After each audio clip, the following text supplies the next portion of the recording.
I don't think people will believe this. 17 Grammy nominations, no Grammy wins.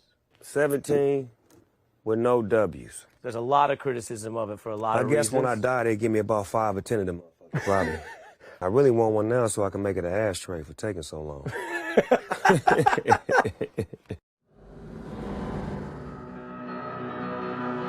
Revolutionary Mavericks.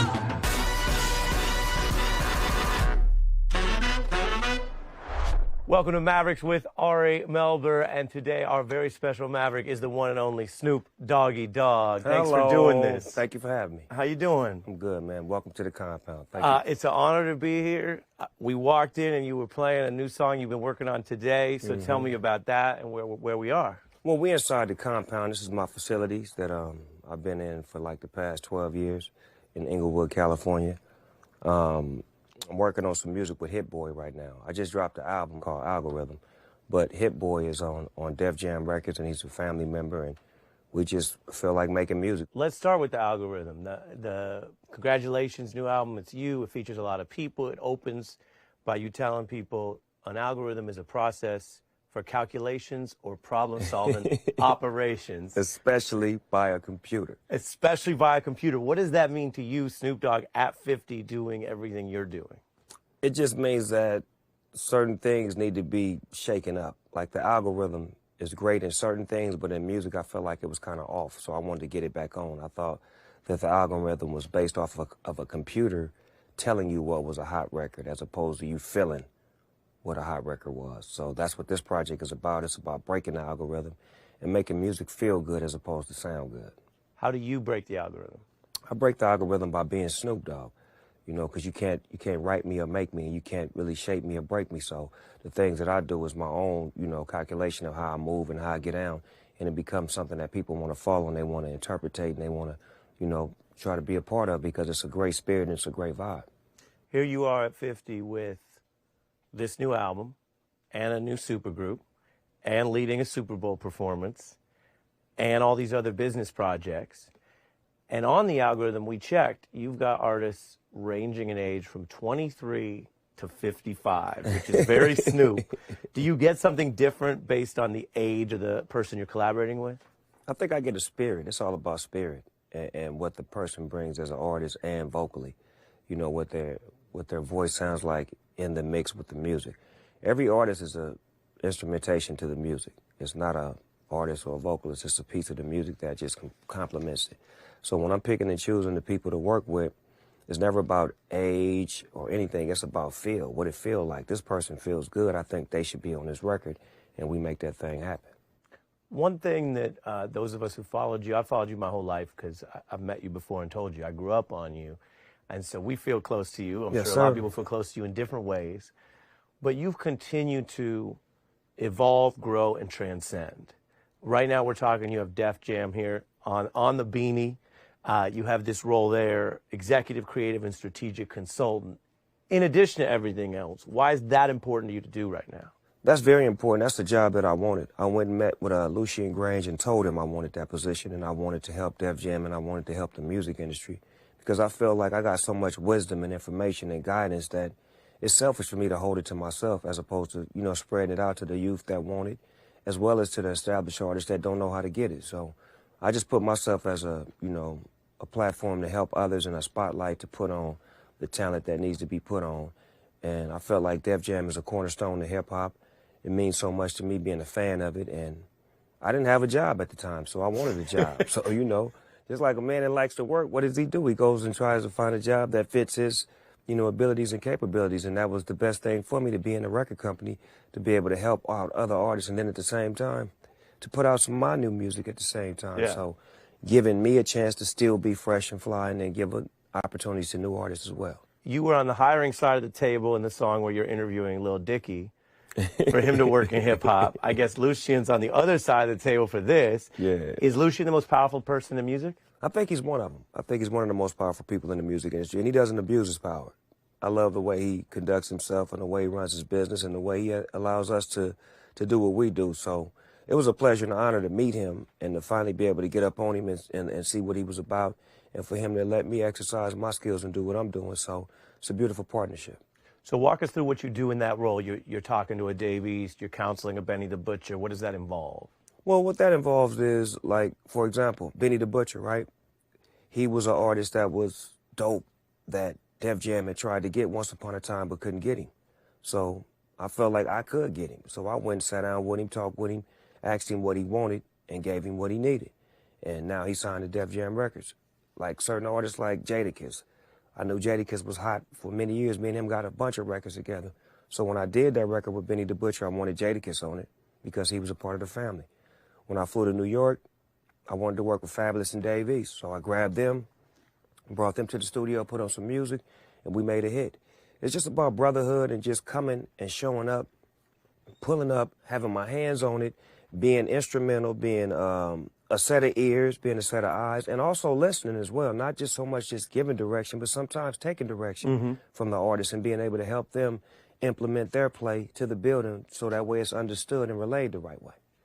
Do you relate to them as Snoop the artist, or Snoop the successful business person, or something else? I think a little bit of all, because you have to take all of that into account when you're talking to me, especially when we're talking about music and business, because I'm good at both. And if I'm trying to help you in your career, I may have a couple of things that can assist you or show you things that you don't know. And then at the same time, it's like, you know, when you've been doing this for over 30 years and you're still successful, it's something you're doing right.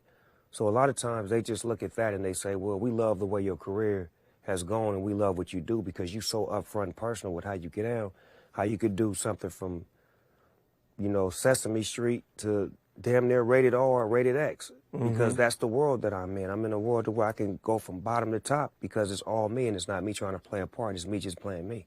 From X to G in these Sesame Streets. Yes, sir. Very in Snoop. these Sesame Streets. I like that. I like that, Ari.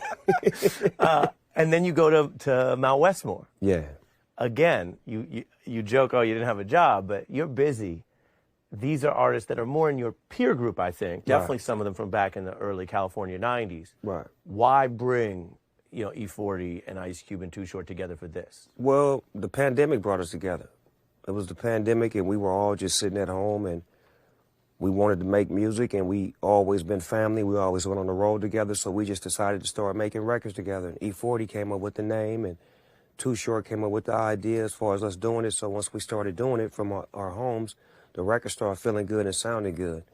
And, you know, once we made the record, we didn't have a home.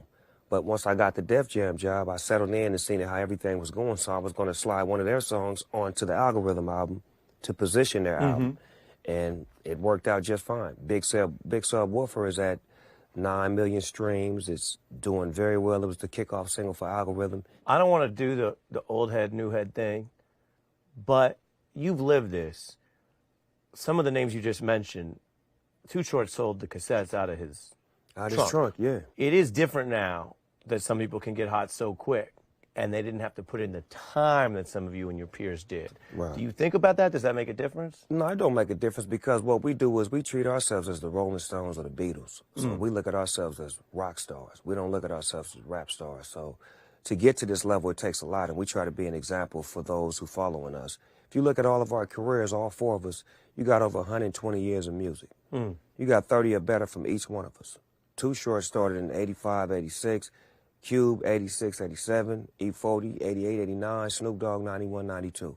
You do the math. And we've all been successful. We've all done things outside of music, and we've done things to keep our name and our, you know, our image within the same realm that we started with. It's never been no breaks and no changes and no dips. It's been us from beginning to end, and it's the same time. It's like, these are my OGs. I came up buying their records before I was able to get in the music industry. So when I got in the industry, I made it a must to be their friends and to go find them and tell them how much I love them.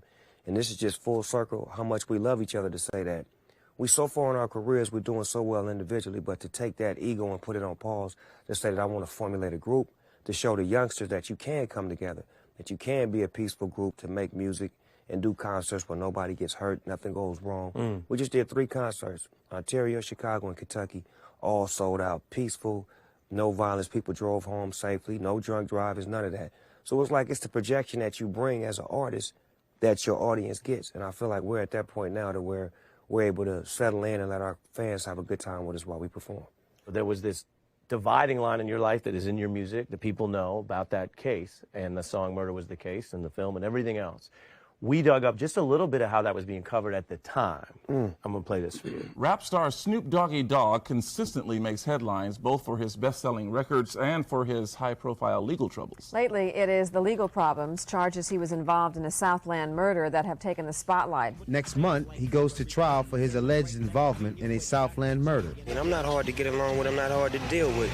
I mean, you know, it's just the media that tries to, you know, brainwash anybody that's trying to be down with some black, that's positive, that's young, that can move something in this world. You know, some white people really are afraid of black people in America. Right. You come out of that case, the justice system said what it said, so you're cleared. And then we have the whole rest of your life to reflect on, so people know Snoop the businessman, Snoop, Martha Stewart's friend, all the rest.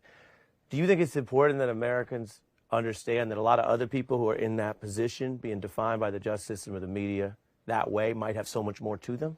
Yes, and I feel like I'm a great example of that, and I'll be, you know, displaying that with different television series and different things that I'll be doing as a part of my life coming up real soon, so people can get an understanding and a direct commentary from me, how it was personal for me to go through that to get to where I'm at.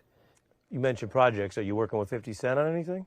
Yeah, me and 50 in collaborations about a small piece of my life, which would be based off of that murder was the case, you know, moment in time, you know, a dream that became a nightmare, you know, thinking about being the biggest, best rapper in the world and living the American dream as far as being successful, and then it's all wiped away by catching a murder case, which becomes a nightmare. Yeah.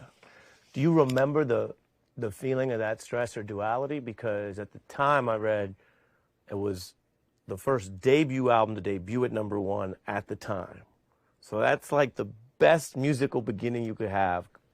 And then against everything you just said, did that feel like out of sorts for you, or you just took it as it came? No, it felt like a dream and a nightmare, because with all of the success that was going on, I couldn't really enjoy it because my life was in limbo as far as I know the justice system, and I know that, you know, it didn't look good for me because my music, my background, my past record, and then my record label. So all of that went into account as far as like, these are things that are working against me. Now I got to have a great team of lawyers. Thank God for Michael Harris and Suge Knight and David Kenner and his dream team of lawyers that he put around me to, you know, speak for me, because I wasn't allowed to speak in court. You know, so they had to speak for me to portray me as who I was, not what you thought I was. And, you know, by the blessings of God, the jury was able to look past the music and the hype and the media and look at the person and look at, you know, what the lawyers was presenting as far as evidence. And they found a way to get me free to where I can continue my journey on doing what I'm doing now to save lives and be a better person. You had David Kenner and Johnny Cochran? Yes, sir. When you looked at that jury, what were you hoping and what did you learn about our justice system? Because it can go both ways. We cover a lot of problems, but sometimes it's the jury that does what the government and the police and others won't. Well, actually, I was quite nervous because if you recall, O.J. Simpson had just beat his case. So I was thinking that since he beat his, it was a must for me to lose mine, because the justice system is not going to see two black men walk out of the same courtroom with not guilty verdicts. So it weighed heavy on my mind and on my heart. That's why when I got the decision of the verdict, I went immediately into a prayer position because I was thankful. And I prayed through the whole thing, and my mother and my whole family was praying for me through it. And we wasn't like praying to do anything wrong. We was praying to heal the family of the deceased and to heal my family, because this was tragic for all of us. It wasn't like a celebratory moment where we were happy, or, you know, it was a sad moment because somebody's life was lost and then my life was in limbo, and this is something that I got to live with forever. So that's why I went about it a different way. When I got back on Death Row Records, I was on a different wave, and they didn't understand me because they wanted me to be the old Snoop and I was the new Snoop. Right, and that brought you to the Dogfather, and then many more chapters. You mentioned Death Row and Suge. There's a tape, you know, YouTube is great for some things. We found just party footage with you, Suge, Dre, and Biggie all at the same party. Just reminiscent, I want to take a quick look at that. Death Row is one of those labels. We do everything on the edge. We like to take care of ourselves. We don't like to depend on nobody but us. So for Dre being a director and Snoop being an actor. I'm with the director right here, Dr. Dre. What's going on, babe, bro? Hanging out. Chilling? Yeah. Yo, B.I.G. Hold on a second. We keep it real like jail on the party scene, know what I'm saying? Everything coolin'? What's going on next for you? I see you acting now and You know what I'm saying? Nah, I ain't acting, I'm just chilling. For Forrest Death Row, myself, Dre, and Snoop, our whole goal is we want to be so far #1, we ain't even worried about #2. That was the Murder Was the Case premiere in New York. You remember that night? Yeah, I remember that night. All of New York showed up for us. What was that like? It was like, remember this, I'm still a fan, right, at this time. Okay. So to see my idol show up to my movie premiere and love it and love me and know who I am and respect me was like an out-of-body experience. I had to be cool, but I was like so excited that I was seeing some of the greats that I idolized as a kid, and they were positioning me as far as like being the next one. And it just felt amazing when you like think about all of the great ones that were given that position of being great by the ones before them. It just felt like it was we love you, we appreciate you, we know you from the West Coast, but the way you represent hip-hop is yours. Take off and run with it. So that's still you in that evolution. Did you eventually lose that and you're like, no, I'm on it now? Or do you sometimes still feel that way around some artists? I mean, I feel like that about all the artists I've ever felt like that about. Whether it's rappers, R&B, country music. Like when I met Willie Nelson for the first time, it was like crazy because he was like calm and I was excited. And then we went in that green room and we both got calm. You understand what I'm saying? But like people like that. Yeah. You know, like to meet Willie Nelson was like a height for me because I know what he means to music and I know what he means to America. And just to know that he knew me and wanted to work with me and we made records together, we did shows together and we built a brotherhood. Mm-hmm. We got to talk about your flow. You walked in here just fresh off the music you're making. I'm not your father. Lady of Rage, who worked with you back in the day, described you like this. When I worked with him, he would freestyle. He wasn't a writer then. He was a freestyler. DOC, he didn't write nothing down. He just came in and started busting. On the Shiznit, it was all freestyle. When we got to the break, Dre cut the machine off, did the chorus, and told Snoop, just come right back in. That's when Snoop was in the zone. Do you still do it like that? And where does that come from? I always did it like that. But sometimes I like to be like more into making sure that this song and this concept is locked in. And if I'm thinking too fast and freestyling, I may miss a beat. So sometimes with the freestyle, I could freestyle a whole song and I can come back and take a few words out and move a few things around because the body and the bass is there. Now I want to make sure it's perfection, make sure that all of my words and all of my cadences are on point and making sure that my flow is right and I'm sounding like I'm supposed to sound. So it's real particular, but then at the same time, it's not because it's just me saying what's on my mind. I pulled something you said about making your music and rapping the way you treat a baby. Mm-hmm. You remember this? Mm-hmm. Tell me what I said. Quote, you know how you would be real sensitive and delicate with a newborn baby? Mm-hmm. That's how I treat the beat when I'm rapping, like a newborn baby. Even if it's a hard track, what I'm saying will move you because I'm delicately putting it down. That's young Snoop Dogg. That was right when Doggy Style came out. Yeah, that's young Snoop Dogg talking like that. If you think about all of the music I made, that's the approach of it. Like when you hear Snoop's voice come on a track, it sounds like he's changing a baby's diaper as far as the delicate touch of the way he comes on. It's never like, hey man, I'm on a song. It's always like 1, 2 or something. With so much, it's always the right energy, the way you like it feels like it was supposed to slide right in there. Hip-hop was initially thought of as a trend. Now it's, as you said, it's rock and roll. Kanye said you guys are the new rock stars now. Is that flow going to always work? Because today we've got it shifting into the singing. Yeah, but I mean, if you think about me, I was singing and rapping. Respect. Ain't nothing but a G thing, baby. That's rapping and singing at the same time. So, you know, you can't reinvent the wheel. They're going to always try to put a new name on it, but it's the same thing. It's been going on since the beginning of time. Yeah. Even the things that I'm doing ain't brand new. It's just I got a new name for it, and it's a new persona that's pushing it. Somebody was creating this type of vibe and doing this way before me. You just don't know who that person is because they probably didn't have no spotlight on them or the attention on them. But I'm just a spirit of a spirit that was here before me. And I feel like after I'm gone, it's going to be 100 years from now, and it's going to be somebody doing it just like Snoop Dogg. And they'll be like, you know, it's somebody that used to do it just like you. And you're like, oh, you ain't going to know him, man, but his name is Snoop Dogg. Who? Snoop Dogg. Look him up, man. He in the history books. He right next to Jesus and Gandhi and Ali. His name is right there. And someone else might be on that list, which I saw you have the art right back here of Tupac. Yeah, that's the dog. That's my dog. And we have just right at the height when there was so much excitement, also tension. This is you guys. I'm sure you'll remember MTV. At a table. There's no dream of making an album with Biggie and Puffy or none of them. We're not sweating it like that. This is our we, family We over peacefully here. coexist right now That's because we all cool. Everybody's here. They sell records. We sell records. Well, I guess you could call that selling records. What they do. We sell large amounts of records, and they sell a few records, and really, it's no competition. He was so sarcastic. How do you remember Pac now? Pac didn't give a. If he loved you, he loved you. If he hated you, he hated you. Wasn't no in between, wasn't no cut. And he loved to love people. So he wasn't just a natural, aggressive, mad at you kind of person. He naturally loved people. Because if you notice, everybody that he hated, he used to be in love with them. He loved people. He loved to represent for his people. He was the voice for us. If you think about his music and the things he was saying and doing, he was speaking to a lot of things that I'm speaking to now and doing now. He was speaking to 20-some years ago. He was so far ahead, and he wasn't angry at the justice system. He was angry at injustice. He was angry at the system, not the justice system, the system The in whole general. system. The system that's designed to bring the black man down. Because remember, he's a Black Panther.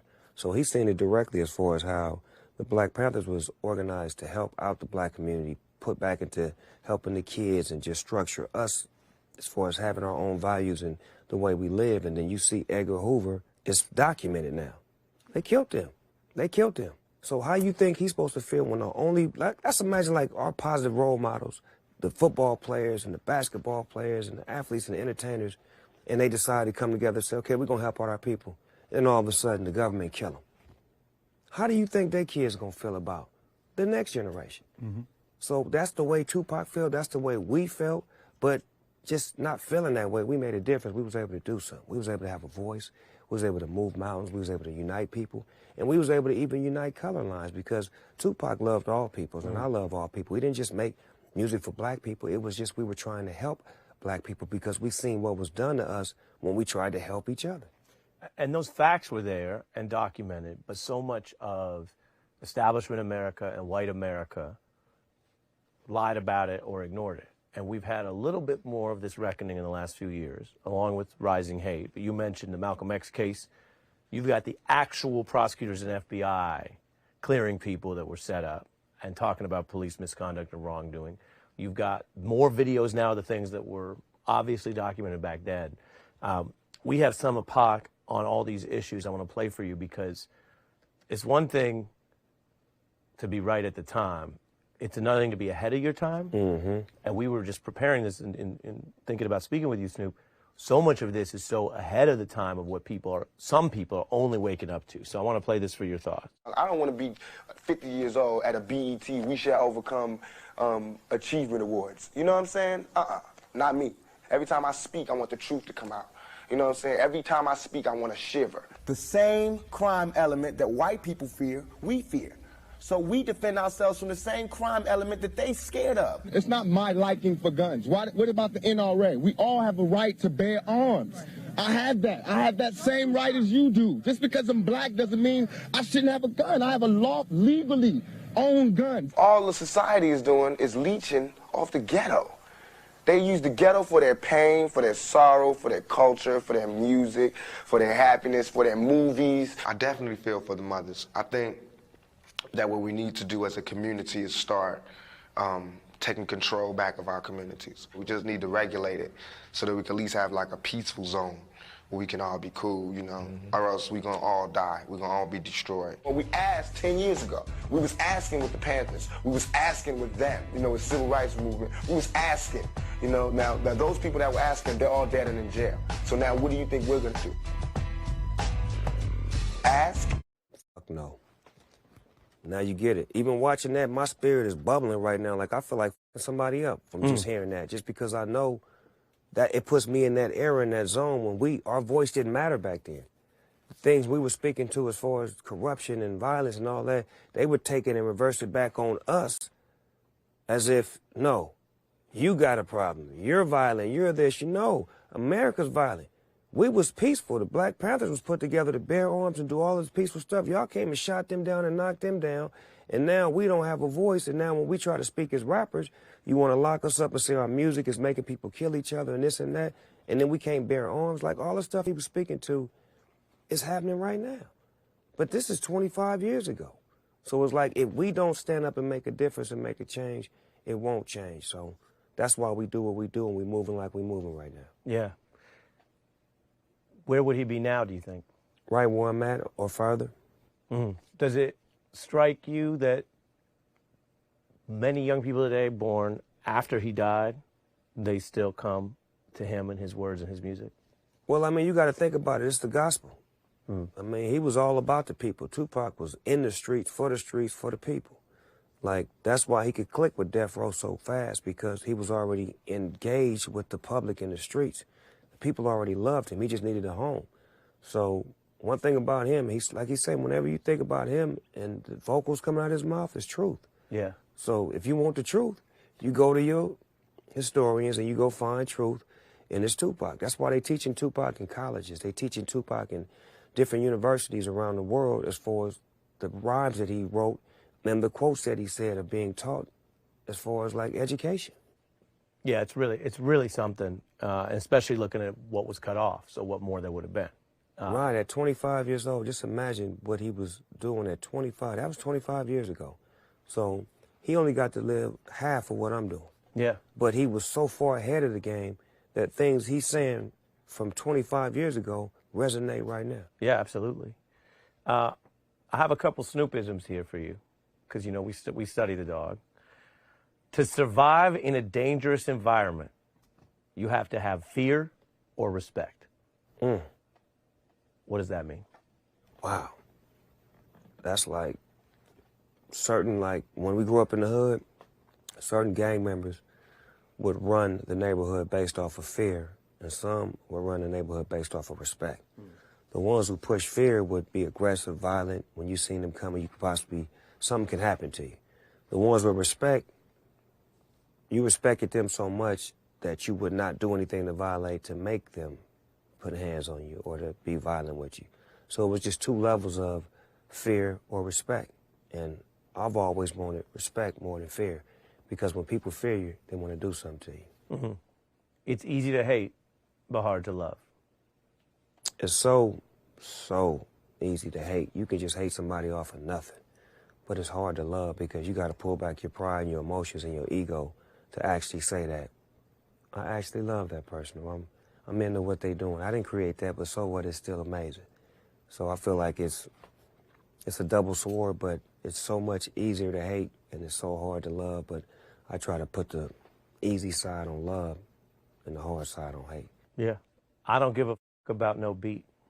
Oh yeah, that was when I was working on The Dogfather, and they was questioning whether I was gonna be all right without Dr. Dre beats, and that's what I was on. I was like, my rhymes are what's gonna carry everything. It doesn't matter who I'm produced by. Just because I had to have that ego and that stigma about myself, because I knew Dre was gone, and I knew. But you took it personal. They were trying to minimize what you've done by saying you were only dependent on the good beats. Like, you're not gonna be as good without his music. I quit school because of recess. Yeah, they was playing games, so I had to, you know, create a whole nother game. This one's classic. My mind on my money on my mind. Stay focused at all times. Keep your money where it needs to be and keep your mind where it needs to be. If you focus on money, you're trying to live. You're trying to make sure you're taking care of you and your others and responsibilities. And you got a reason to want to get up and get out and be there tomorrow. And that's the whole focus of it, that you want to live. When you got your focus on those two things, your mind and your money on your mind, you want to live. You want to survive. Music people know this, but not everyone might. You've been through maneuvering this industry. You were doing the Def Jam stuff now. You've done a lot of things as an artist. The total number of labels, at a minimum, Death Row, No Limit, Priority Capital, EMI, Geffen Records, the role with Def Jam. Is it a strength you've worked with all these labels, or did you have to keep moving because you were evolving?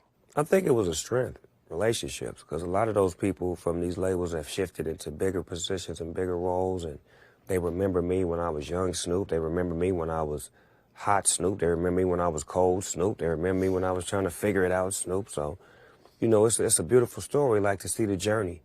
And now that I'm inside of the corporate world as far as with Def Jam, this is like the first time you've ever seen me in an executive position. Normally I'm just a rapper and just rap and do my rapping. Now I'm actually looking out for me and others. So these relationships are going to go a long way, especially for these artists that I'm in contact with who may not know anybody and I know everybody. And now I could be the plug and play to maybe this artist from this label who you want to do a song with him, but I have a relationship with the CEO based off of something that's 15 years ago, and they give you the clearance and not charge you as much money to have their artist on your song.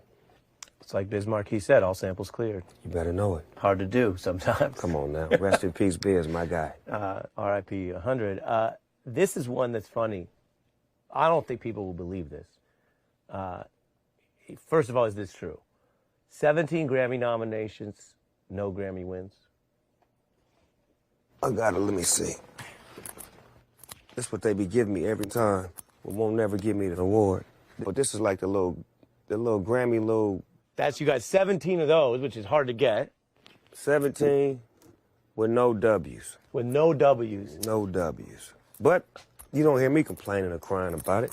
I mean, it's an industry award, and there's a lot of criticism of it for a lot of reasons. I guess when I die, they give me about 5 or 10 of them motherfuckers, probably. How do you feel about it? I really want one now so I can make it an ashtray for taking so long. No, I mean, I know the politics. I mean, I've been in it long enough to know. Because, like, when I was supposed to win it, I didn't win it. Like, I felt like when I was at my best and at my peak and at my prime, they would never give it to me because I was too controversial. And they wasn't looking at the music. They was looking at the life outside of music, which is faulty to me because if you're going to give an award, it should be based off of music. Just like in sports, like when they took Reggie Bush's Heisman Trophy away, that didn't have to do with what he did on the football field, what his daddy did with cutting a side deal for money or whatnot. So I feel like, you know, they cheat us sometimes when it comes to those award shows. But me, personally, care more about Soul Train Awards, BET Awards, and my American Music Award that I won. You know, things like that. Rest in peace, Dick Clark, because Dick Clark, I got to tell you this story. I was nominated for an American Music Award, and ABC and Disney didn't want me to come to the show because I was fighting a murder case. And Dick Clark went to war for me and said he's going to perform, he's going to do what he's got to do. This is America. He's innocent to proven guilty, and I like his music. Dick Clark said that. And Dick Clark had me come on and I performed at the American Music Awards, and I won that night. What did that tell you about the way he views the world?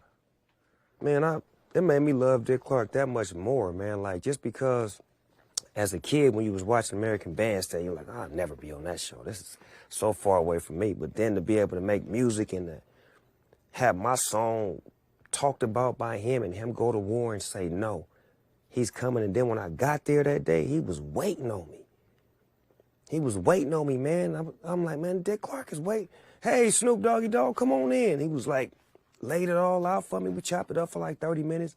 And he was like, when you go out there and perform, make me proud. That's awesome. And I'm like, that's a moment for me. Like, come on, man. Dick Clark is one of the greatest to ever do it. Yeah. And he stood up for the dog when the dog didn't have a voice. Well, and this is your spirit where you'll make it yourself. And you'll make it better and bigger, and then people will come to you, which we noticed in your recent Hollywood Star ceremony, where you're sort of quoting yourself, because these are bars, but also making the point. I want to thank me. I want to thank me for believing in me. I want to thank me for doing all this hard work. I want to thank me for having no days off. I want to thank me for trying to do more right than wrong. I want to thank me for just being me at all times. Snoop Dogg, you a bad... I feel like we got treated to what might happen in the mirror, but it's just out there. Is that how you really feel and how you motivate? Man, that was a freestyle. That came to me right there. Really? Because I didn't have no speech wrote. Yeah, so it was like, you know, thinking about that day, I was thinking about, okay, I'm getting a star on the Walk of Fame. I know I got to thank a lot of people for my success. So I'm like looking in the crowd, and I'm like, I see my mom, I see Dre, I see Warren G, I see DOC, I see key people, Quincy Jones, Kareem Abdul-Jabbar. I'm like, they really didn't do the work that I did. Like, not trying to be conceited or selfish, but just thinking about and I'm thinking about mental health and self-esteem and how others would really need this moment right now. So instead of it being about me, I made it about me and said, I want to thank me for all of the stuff that I did. So people took that the right way. They took it like, hey, man, maybe I should pat myself on the back for the work that I've been putting in so that way I can feel good about what I'm doing. So no matter what you say, I feel good about what I'm doing. What's the difference between that motivation and arrogance? That is inspiring because it makes you understand that everything I'm saying is true. I want to thank me for never giving up. You know what I'm saying? So it's like all the things I'm saying is motivation because it's like, damn, that's how Snoop Dogg got here because he put in that work and he's finally taking the time to thank himself for all the work that he put in. Like, imagine how many athletes and entertainers that have done way more than me that have never said, man, I've done a good job. I want to thank myself for doing a good job. They sitting back waiting on confirmation from somebody else, and sometimes that drives depression because we forget. Because when you're not hot, we're moving on to the next. And all the stuff that you did, the people from back in the days, like even the historians in music, the James Browns and the people from way back in that area, people don't even talk about them no more. And they're the greatest to ever do it.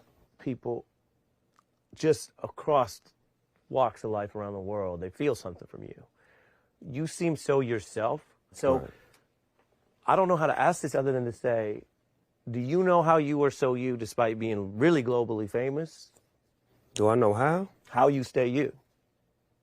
No, I think it's my upbringing. I think it's the way I was raised, you know. We all got a little kid in us. Mm-hmm. It's just a matter of how much of it you're going to expose. And I think the kid in me was always a people person. Like, I went to school with people. I don't care what color they was or what their background was, they were people. And I loved them, they loved me, we had fun, we interacted. Then when I went to junior high school, I went to school with more people. Some of them didn't look like me, some of them did. And then as I got into the world, I started encountering more people. And I love people, and people love me, and that's just what it is. It's not in between. It's not like, oh, I don't like y'all because y'all look like this or dress like this or act like that. Nah, I'm Snoop Dogg. I f with everybody. Can I push you on that a little bit? Go ahead. What if somebody's watching this going, oh, cool, you let your inner child, your kid, yourself out, but everybody likes that kid inside you? I mean, a lot of people do, I think it's fair to say. What about someone hearing you, somebody maybe younger, and thinking they may not like the little part of them they let out? They're afraid people aren't going to like them. They're not going to be charismatic like that inner Snoop. I think you just got to master you. You know, that comes with time. Spend some time with yourself. Learn how to master you. Because the world we're living in right now makes you focus on others instead of yourself. So you need to pull back from social media, pull back from all of the things that aren't real, and just focus on you and learn how to be a better you, because you got to live with you every day. Facts. I like that. I'd like, before we let you go, I'd like to do some lightning round. Favorite party Snoop song? Gin and Juice, or Beautiful, or Drop It Like It's Hot? Party, Gin and Juice. Favorite funky Snoop track? Vapors, Snoop's Upside Your Head, or PIMP? Snoop's Upside Your Head. Very funky. Favorite smoking Snoop track? No Bammer Weed, Smoke the Weed, or Young, Wild, and Free? So what, we get drunk. So what, we smoke weed. Young, Wild, and Free. Amen. Favorite Latin Snoop track? Grandes Ligas, Mi Tío Snoop, or Que Maldición? Que Maldición. All right, and finally, most iconic Snoop track. This is hard. The Shiznit, Two of America's Most Wanted, G's and Hustlers, or What's My Name? I hate to say it, but from the depths of the sea back to the block, Snoop Doggy Dogg Funky is the doc. Went solo on that ass, but it's still the same. Long Beach is the spot where I serve my cane. Amen. What's my name, baby? I mean, it's just iconic. It is. That's the one. Snoop Doggy Dogg. In a word or a sentence, COVID. Disaster. Trump. America. Biden. Liar. Kamala Harris. Libra Gang, same birthday. Libra Gang. Dr. Dre. Quincy Jones 2.0. Kanye. Musical genius. Too Short. P.I.M.P. Ice Cube. Don Mega. Warren G. The Regulator. Lady of Rage. The Pam Grier of hip-hop. Lil Dicky. Greatest white boy basketball player, hip-hop star I ever played with. Can he dunk? Hell no, but he got shot. That can play basketball good. We was in a celebrity game, and 2 Chainz had him on his team, so everybody was like, oh, I ain't sticking him. Nobody. That had 18 points in the first half. The second half, we started fouling it out of him like he ain't getting nothing. We was just fouling him on purpose like, nope, no more baskets for you, Lil Dicky. He real good, though. I love that. Tupac. It's like he's the world we living in, he was telling us about 20-some years ago. He saw it. Yes, sir. The best part of smoking is? The best part of waking up is smoking on somebody. That way. The worst part is? When you don't have no papers and you got to smoke out of a Coke can. When you were young, the best part of music was? The way it felt. The way that felt good to me. And now the best part of music is? That it's actually growing and growing and accepted by all walks of life. Someone you have not worked with whom you want to? Sade. Best advice you ever got? Do you. Best advice you ever gave? Do you. Failure to you is? To not try. Success is? Effort. I know I'll be done when? When God called me home. Being a Maverick means? Doing it your way and your way only. Snoop Dogg, thank you for doing this. Top dog. Appreciate you. Bang, bang.